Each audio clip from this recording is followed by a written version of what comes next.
Hello, good morning, जोहार। मैं पूनम और आप देख रहे हैं 24 झारखंड न्यूज। चलिए जानते हैं आज की 25 मुख्य बड़ी खबरों को।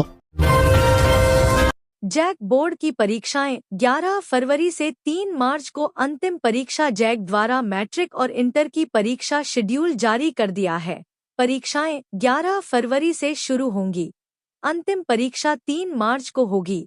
बोर्ड के चेयरमैन डॉक्टर अनिल कुमार महतो के निर्देश के आलोक में जानकारी साझा की गई है। फर्स्ट सिटिंग में मैट्रिक की परीक्षा सुबह 9:45 से दिन के 1 बजे तक आयोजित की जाएगी। वहीं सेकेंड सिटिंग में इंटर की परीक्षा दिन के 2 से 5:15 तक चलेगी।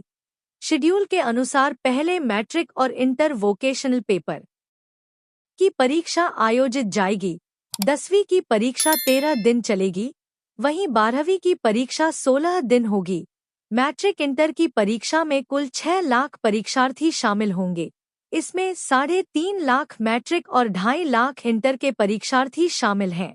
बताते चलें कि मैट्रिक और इंटर का एग्जाम फॉर्म जमा करने का प्रोसेस चल रहा है। करीब 80% फॉर्म भरने का कार्य पूरा हो गया है। प्रश्न पत्र पढ़ने के लिए 15 मिनट अतिरिक्त दिए जाएंगे।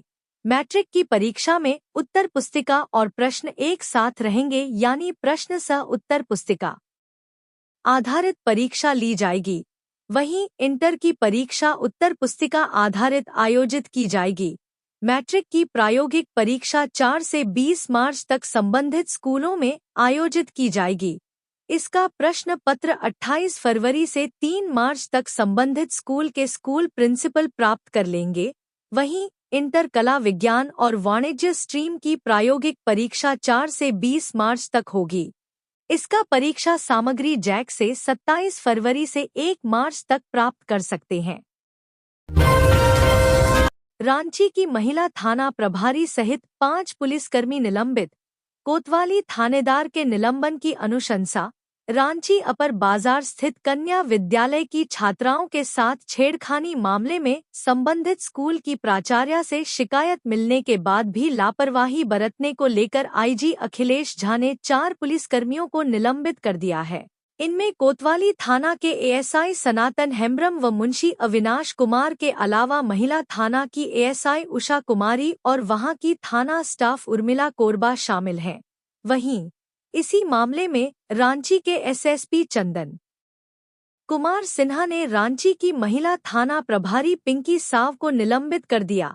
इसके अलावा कोतवाली थाना प्रभारी सह इंस्पेक्टर रंजीत कुमार सिन्हा के निलंबन व विभागीय कार्यवाही के लिए रांची रेंज डीआईजी अनूप बिरथरे से अनुशंसा की है। डीआईजी ने कहा कि एसएसपी का अनुशंसा देखने के बाद वे आगे की कार्यवाही करेंगे। उक्त छेड़छाड़ का मामला संज्ञान में आने के बाद मुख्यमंत्री हेमंत सोरेन ने रांची पुलिस को कड़ी कार्रवाई के निर्देश दिए थे। सीजीएल परीक्षा के रिजल्ट प्रकाशन पर झारखंड हाईकोर्ट ने लगाई रोक।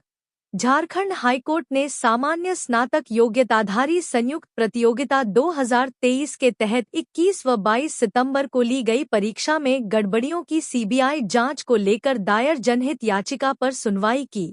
Chief justice MS Ramchandra Rao और जस्टिस दीपक रोशन की खंडपीठ ने मामले की सुनवाई के दौरान पक्ष सुनने के बाद सीजीएल परीक्षा के रिजल्ट प्रकाशन पर अगले आदेश तक रोक लगा दी। खंडपीठ ने राज्य सरकार को निर्देश दिया कि जेएसएससी सीजीएल परीक्षा में पेपर लीक होने के संबंध में दर्ज शिकायत पर झारखंड प्रतियोगी परीक्षा अधिनियम 2023 के तहत पुलिस प्राथमिकी दर्ज करे और मामले का अनुसंधान कर रिपोर्ट करे। सुनवाई के दौरान राज्य सरकार की ओर से समय देने का आग्रह किया गया। इस पर खंडपीठ ने मौखिक रूप से कहा कि जब ऑनलाइन शिकायत मिली थी तो राज्य सरकार ने कार्रवाई क्यों नहीं की। आज ही मामले को डिसाइड करते हैं। हालांकि मामले की अगली सुनवाई के लिए खंडपीठ ने 22 जनवरी 2025 की तिथि निर्धारित की। जेएसएससी सीजीएल छात्रों पर हुए लाठीचार्ज के खिलाफ भाजपा का प्रदर्शन। फूंका सीएम हेमंत सोरेन का पुतला। झारखंड कर्मचारी चयन आयोग द्वारा आयोजित स्नातक स्तरीय प्रतियोगिता परीक्षा को रद्द करने की मांग को लेकर आंदोलनरत छात्रों पर पुलिस ने लाठीचार्ज किया। इसके खिलाफ भारतीय जनता पार्टी सड़क पर उतरकर सरकार की इस कार्रवाई का विरोध जताया है। मंगलवार शाम जिला महानगर भाजपा के बैनर तले सैकड़ों कार्यकर्ता हाथों में तख्ती और काला बिल्ला लगाकर जयपाल सिंह मुंडा स्टेडियम से शहीद चौक पहुंचे, जहां उनके द्वारा सीएम हेमंत सोरेन का पुतला फूंककर विरोध जताया गया। इस दौरान भाजपा कार्यकर्ता और नेता ने कहा, सीजीएल परीक्षा रद्द करो, निहत्थे छात्रों पर लाठी चार्ज बंद करो, सीजीएल धांधली की सीबीआई जांच कराओ जैसी नारेबाजी करते नजर आए। इस मौके पर रांची से भाजपा विधायक सीपी सिंह ने कहा कि झारखंड सरकार छात्रों का भविष्य बेच रही है, निहत्थे छात्रों पर बर्बरतापूर्ण कार्रवाई अमानवीय है। सरकार को छात्र हित में सीजीएल में हुई धांधली की सीबीआई जांच की अनुशंसा करनी चाहिए। उन्होंने कहा कि भाजपा झारखंडी छात्रों के साथ खड़ी है, हम ऐसी कार्रवाई की निंदा करते हैं। पुलिस लाठीचार्ज के खिलाफ सड़क पर उतरे भाजपा नेताओं ने सरकार को युवा विरोधी बताते हुए कहा कि अगर सीजीएल परीक्षा में गड़बड़ी नहीं हुई है तो सरकार सीबीआई जांच से क्यों भाग रही है। महानगर भाजपा अध्यक्ष वरुण साहू ने कहा कि झारखंड उच्च न्यायालय ने भी सीजीएल मामले में सरकार को आईना दिखाया है। सरकार झारखंडी छात्रों के भविष्य के साथ खिलवाड़ कर रही है। हम सब आंदोलनरत छात्रों के साथ खड़े हैं। सरकार अविलंब सीजीएल परीक्षा रद्द करे और लाठीचार्ज में शामिल दोषी पुलिसकर्मियों को निलंबित करे। 19 को आजसू सुप्रीमो सुदेश महतो की अध्यक्षता में पार्टी की अहम बैठक। ये सीनियर नेता होंगे शामिल। राजधानी रांची के हरमू स्थित केंद्रीय कार्यालय में 19 दिसंबर को सुबह 11 बजे से आजसू पार्टी के केंद्रीय अध्यक्ष सुदेश कुमार महतो की अध्यक्षता में पार्टी के केंद्रीय पदाधिकारियों के साथ बैठक होगी। इस बैठक में केंद्रीय पदाधिकारियों के साथ ही सभी जिला अध्यक्ष, कार्यकारी अध्यक्ष एवं जिला महासचिव भी भाग लेंगे। कार्यक्रम में विगत विधानसभा चुनाव, सांगठनिक विस्तार और भावी रणनीति के साथ साथ आगामी कार्यक्रमों के विषय में विस्तार से चर्चा की जाएगी। बता दें कि इसके साथ ही कल 18 दिसंबर को विनोद बिहारी महतो की पुण्यतिथि पर सभी जिला मुख्यालयों में श्रद्धांजलि सभा का आयोजन किया जाएगा। पशुपालन मंत्री शिल्पी नेहा तिर्की ने की घोषणा, झारखंड में अब प्रखंड स्तर पर लगेगा पशु बाजार। झारखंड की कृषि, पशुपालन एवं सहकारिता मंत्री शिल्पी नेहा तिर्की ने कहा है कि बहुत जल्द प्रखंड स्तर पर पशु बाजार की शुरुआत की जाएगी। इसका उद्देश्य अच्छी नस्ल की गाय या पशु उचित मूल्य पर किसानों को उपलब्ध कराना है। विभाग योजना से संबंधित कैलेंडर भी जारी करेगा। पशु बाजार में पशु की खरीद बिक्री को पारदर्शी बनाने के लिए पशु रेट चार्ट भी जारी किया जाएगा। उन्होंने मंगलवार को अपने विधानसभा क्षेत्र मांडर रांची में निरीक्षण के दौरान ये बातें कहीं। मंत्री शिल्पी नेहा तिर्की ने रांची के मांडर विधानसभा क्षेत्र के करगे, बंझिला, महुआ जारी और कैम्बो में मिल्क कलेक्शन एवं चिलिंग प्लांट का निरीक्षण किया। इस दौरान झारखंड मिल्क फेडरेशन के पदाधिकारी भी मौजूद रहे। मंत्री ने करगे मिल्क कलेक्शन एवं चिलिंग प्लांट के निरीक्षण के दौरान साफ सफाई के साथ सुरक्षा का विशेष ध्यान रखने को कहा। इस प्लांट में अधिक मात्रा में दूध का कलेक्शन होता है। निरीक्षण के दौरान किसानों ने कैटल फीड के लिए मेधा दाना की दर में 5 रुपए तक कमी करने की मांग दोहराई। मंत्री विभागीय अधिकारियों से चारा काटने की मशीन को लेकर भी जानकारी ली। उन्होंने किसानों को चारा काटने की मशीन उपलब्ध कराने की दिशा में कार्य करने का निर्देश दिया। किसानों ने मंत्री शिल्पी नेहा तिर्की से गाय वितरण में अनियमितता की शिकायत की। पशुपालन विभाग द्वारा 90% सब्सिडी पर सेंट एससी और विधवा को पशु देने की योजना है, जबकि सामान्य के लिए ये सब्सिडी 75% है। किसानों का आरोप है कि बाजार मूल्य से ज्यादा दर निर्धारित कर सब्सिडी का लाभ उन्हें दिया जाता है। मंत्री ने किसानों को आश्वस्त किया है कि अब ऐसा नहीं होगा। विभाग द्वारा दिए जाने वाले पशु का रेट चार्ट भी सार्वजनिक किया जाएगा। बकाया 1,36,000 करोड़ के लिए एक्शन में हेमंत सोरेन सरकार, जेएमएम ने भी दी चेतावनी। रांची संसद में केंद्रीय वित्त राज्य मंत्री पंकज चौधरी ने बिहार के सांसद पप्पू यादव के सवाल पर कहा है कि कोयले के राजस्व मद में झारखंड का कोई बकाया नहीं है।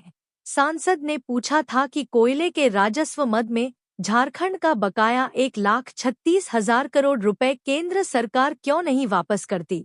केंद्र सरकार के इनकार के बाद झारखंड सरकार एक्शन मोड में आ गई है। विधिक कार्रवाई की प्रक्रिया शुरू की जा रही है। 15 दिनों का अल्टीमेटम दिया गया है। इस बाबत आदेश भी जारी कर दिया गया है। झामुमो ने राज्य से कोयला रोकने की चेतावनी दी है। भूराजस्व विभाग ने 28 नवंबर 1921 को हुई कैबिनेट की बैठक में लिए गए फैसले का उल्लेख करते हुए आदेश जारी कर दिया है। आदेश में 15 दिनों के अंदर में विधिक कार्रवाई शुरू करने की बात कही गई है। विभाग के उपसचिव रामेश्वर लेयांगी द्वारा जारी आदेश में लिखा गया है, कैबिनेट में 1,26,000 करोड़ रुपए जो केंद्र सरकार केंद्रीय उपक्रम पर बकाया है, उनकी वसूली के लिए विधिक कार्रवाई अविलंब शुरू किया जाए। इस निर्णय के अनुपालन के लिए राजस्व, निबंधन एवं भूमि सुधार विभाग के विशेष सचिव को विभागीय नोडल पदाधिकारी नामित किया गया है। उनके द्वारा कोल इंडिया लिमिटेड की विभिन्न अनुषंगी इकाइयों का लंबित बकाया जैसे washed coal royalty dues, common cause dues आदि के भुगतान में आने वाली वैधानिक अड़चनों की स्थिति में खान विभाग एवं महाधिवक्ता से समन्वय कर उसे दूर करने संबंधी यथोचित कार्रवाई की जाएगी। उनके द्वारा 15 दिनों के अंतराल में विभाग के सचिव को विधिक कार्रवाई की प्रगति से अवगत कराएंगे। विधिक कार्रवाई के लिए राजस्व, निबंधन एवं भूमि सुधार विभाग के संयुक्त सचिव उक्त कार्यों में सहयोग प्रदान करेंगे। नए प्रमोशन पाए पुलिस अफसरों को बताई गई जिम्मेवारी। राजधानी में हुआ समारोह का आयोजन। रांची के झारखंड पुलिस वायरलेस मुख्यालय में मंगलवार को प्रशांत सिंह, पुलिस महानिदेशक संचार एवं तकनीकी सेवाएं झारखंड, रांची के द्वारा झारखंड पुलिस वायरलेस संवर्ग के कुल 24 नवप्रोन्नत पुलिस निरीक्षक पदाधिकारियों का पिपिंग समारोह का आयोजन किया गया। बता दें कि यह प्रोन्नति 6 वर्षों के बाद हुई है, जिससे कर्मचारियों में काफी खुशी की लहर है। इस अवसर पर अश्विनी कुमार सिन्हा पुलिस उपमहानिरीक्षक, हरविंदर सिंह पुलिस अधीक्षक, महेश प्रजापति पुलिस उपाधीक्षक सहित अन्य पदाधिकारीगण उपस्थित थे। रांची डीसी ने कहा, लोगों की समस्याओं का हल करना जिला प्रशासन की पहली प्राथमिकता। डीसी मंजुनाथ भजंत्री ने मंगलवार को अपने कार्यालय प्रकोष्ठ में लोगों से मुलाकात करते हुए जन समस्याओं को गंभीरतापूर्वक सुना। उन्होंने आए मुलाकातियों से एक एक कर सभी की समस्याओं को सुनते हुए सभी समस्याओं का निराकरण जल्द से जल्द कराने का आश्वासन दिया। साथ सभी संबंधित पदाधिकारियों को निर्देश देते हुए कहा कि जन समस्या का निराकरण कराना आप सबकी जिम्मेदारी है। इसमें किसी प्रकार की कोताही नहीं बर्दाश्त की जाएगी। डीसी संवाद में विभिन्न आवेदन शिकायत के रूप में आए, जो कि विभिन्न विभागों से संबंधित थे।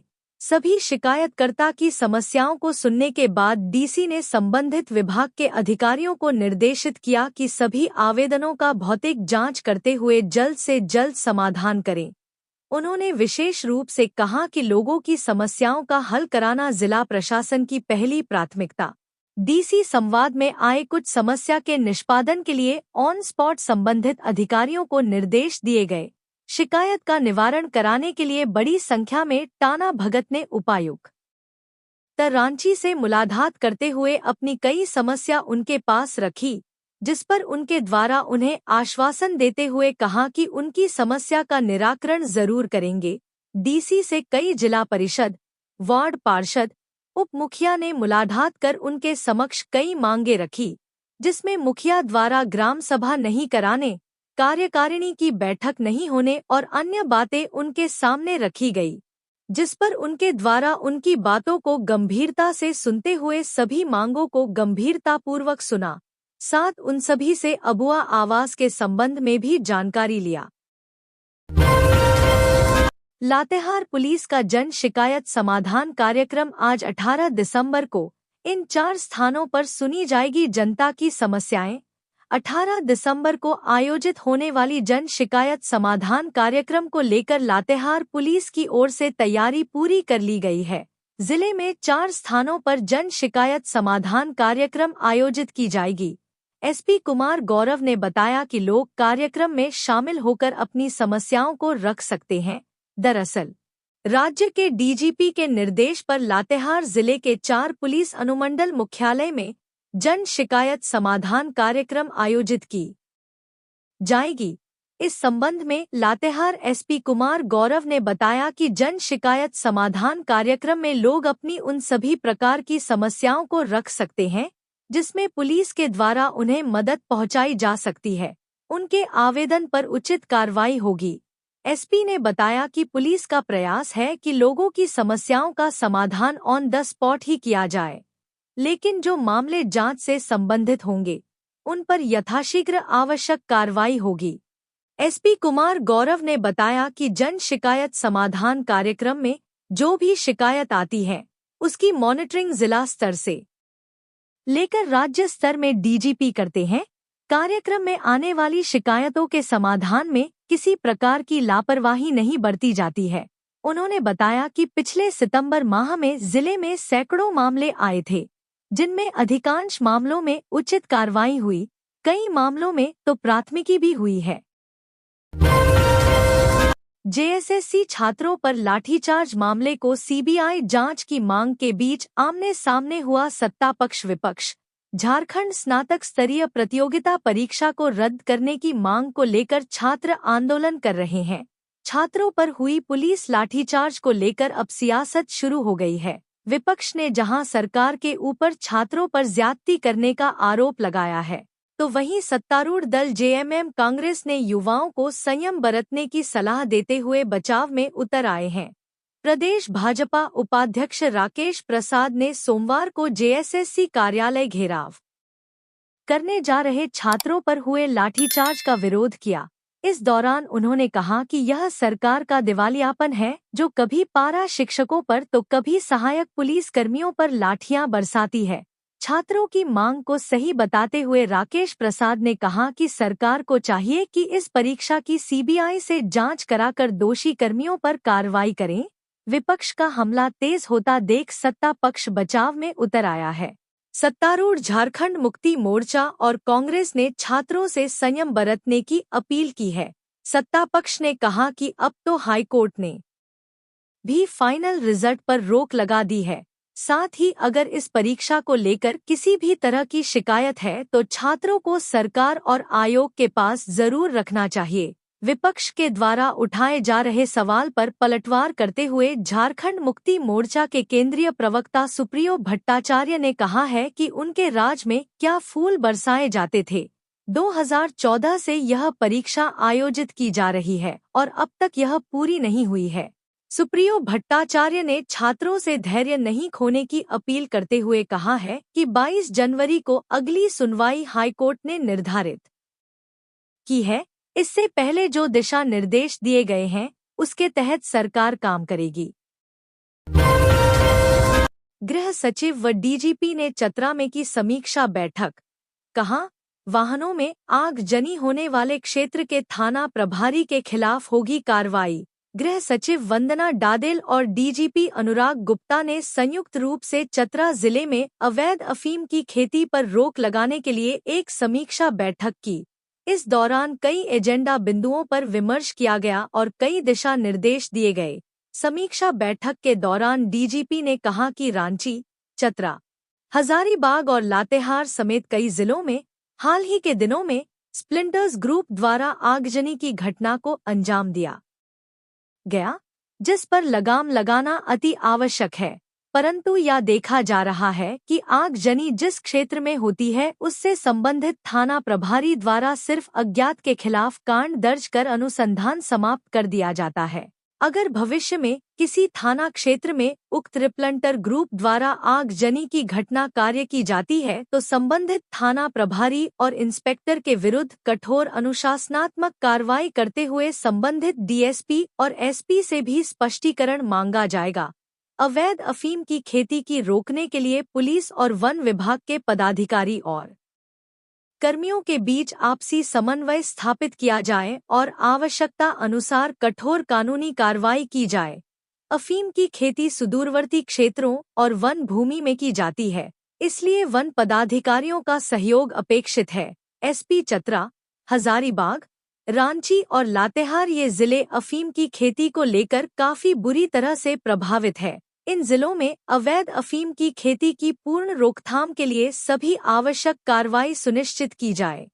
डीजीपी ने कहा कि अक्सर यह देखा गया है कि जिन भूमि में अफीम की खेती की जाती है, उसे विनष्टीकरण के बाद थाना में सनहा दर्ज किया जाता है, जो उचित नहीं है। जिस भी भूमि पर अवैध अफीम की खेती का विनष्टीकरण किया जाता है, तो उसके बाद निश्चित रूप से प्राथमिकी दर्ज की जाना सुनिश्चित किया जाए। विशेष शाखा से प्राप्त सूचना पर यदि कोई थाना प्रभारी वांछित कार्रवाई नहीं करते हैं, तो उनके विरुद्ध कठोर अनुशासनात्मक कार्रवाई की जाए। रिहा हुए देवेंद्र महतो। जयराम महतो ने रांची एसएसपी से की थी बात। झारखंड लोकतांत्रिक क्रांतिकारी मोर्चा जेएलकेएम के राष्ट्रीय अध्यक्ष सह डुमरी विधायक जयराम महतो ने रांची एसएसपी चंदन कुमार सिन्हा से फोन पर बात कर देवेंद्र महतो को रिहा करने का आग्रह किया था, जिसके बाद बुधवार की देर शाम आवश्यक कागजी कार्रवाई पूरी करने के बाद उन्हें रिहा कर दिया गया। डुमरी विधायक ने इसका वीडियो अपने सोशल मीडिया हैंडल एक्स पर साझा किया है, जिसमें वे रांची के सीनियर पुलिस अधीक्षक से कहते दिखाई पड़ रहे हैं कि जिस तरह से देवेंद्र महतो समेत अन्य छात्रों पर लाठी चार्ज हुआ, वह दुर्भाग्यपूर्ण है, ऐसा नहीं होना चाहिए। जयराम महतो ने रांची एसएसपी से फोन पर बात कर देवेंद्र महतो को हिरासत में लेने का कारण पूछा, जिसके जवाब में पुलिस अधीक्षक चंदन कुमार सिन्हा ने जवाब दिया कि हमने उनसे आंदोलन न करने के लिए बहुत आग्रह किया था, लेकिन बात नहीं मानी। इसका जवाब देते हुए जयराम महतो ने कहा कि हम लोग समझते हैं, आप लोगों की भी बाध्यताएं हैं, लेकिन देवेंद्र महतो एक सम्मानित नेता है। अगर उपद्रव होने की संभावना थी तो आप उसे हाउस अरेस्ट कर सकते थे, उसे डिटेन कर सकते थे। जिसके जवाब में रांची एसएसपी ने कानून का हवाला दिया, जिसके जवाब में जयराम महतो ने कहा कि आप भी जानते हैं कि नियम सरकार के सुविधानुसार होता है। इसके जवाब में रांची एसएसपी ने कहा कि आप माननीय हैं, छात्रों से इस मुद्दे पर बात कर उन्हें समझाएं। जिसके बाद डुमरी विधायक ने रांची एसएसपी से मांग की है कि वह देवेंद्र महतो को जल्द से जल्द रिहा करें, साथ ही इस मामले की जांच करने को कहा है। गौरतलब है कि रांची पुलिस ने देवेंद्र महतो को जेएसएससी कार्यालय का घेराव करने के दौरान हिरासत में ले लिया था। वे जेएसएससी सीजीएल की परीक्षा रद्द करने को लेकर आंदोलन कर रहे थे। असंवेदनशील और लापरवाह पदाधिकारियों पर रांची एसएसपी ने गिराई गाज, कई हुए सस्पेंड। राजधानी रांची में हुई छेड़खानी की वारदातें और उसमें पुलिस अफसर और कर्मियों के द्वारा बरती गई लापरवाही को लेकर रांची पुलिस महकमे में बड़ी कार्रवाई की गई है। रांची के सीनियर एसपी चंदन कुमार सिन्हा ने कड़ा रुख दिखाते हुए कोतवाली थाना प्रभारी को निलंबित करने की अनुशंसा की है। रांची पुलिस के द्वारा जारी प्रेस रिलीज में यह बताया गया है कि रांची के अपर बाजार क्षेत्र में एक कन्या विद्यालय की लड़कियों के साथ छेड़खानी मामले में जब स्कूल प्रबंधन के द्वारा कोतवाली थाना और महिला थाना को सूचना दी गई थी, तो वहां के कर्मियों एवं पदाधिकारी ने संवेदनशीलता नहीं दिखाई।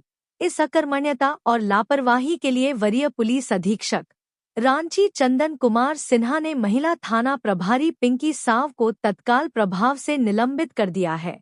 इसके साथ ही कोतवाली थाना प्रभारी पुलिस निरीक्षक रंजीत कुमार सिन्हा के निलंबन एवं विभागीय के कार्यवाही की अनुशंसा रांची डीआईजी से की है।